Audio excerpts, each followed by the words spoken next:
Good afternoon, guys. Nick here with Kaizink Screen Print and Embroidery. Today we're in our darkroom and I'm going to show you how we load and unload the eye image. So firstly, you're going to want to grab your screen based on your screen selections. What you're going to want to do is you want to load the back first. All right. So if you'll see that this moves, so you want to take your frame and you're gonna slide it onto there and push it back.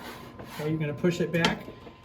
And then with the front section, you're just going to push that down. Okay, so as soon as you let go, it's going to push your frame up. Now you want to get the frame of the screen underneath this portion here of it. So how you do that, you just apply a little bit of pressure and pull it back towards you until you're fully locked in there.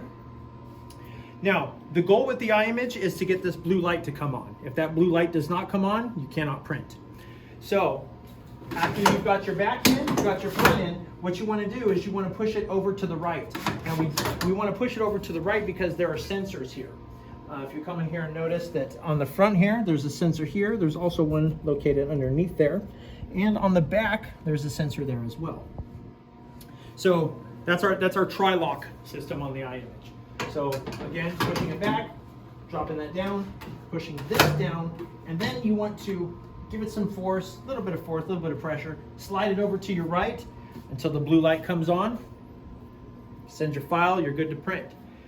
As soon as you have printed, what you're going to want to do is just do it in reverse. So I'm going to again push the back, lift the front up, and then carefully take my screen out for exposure.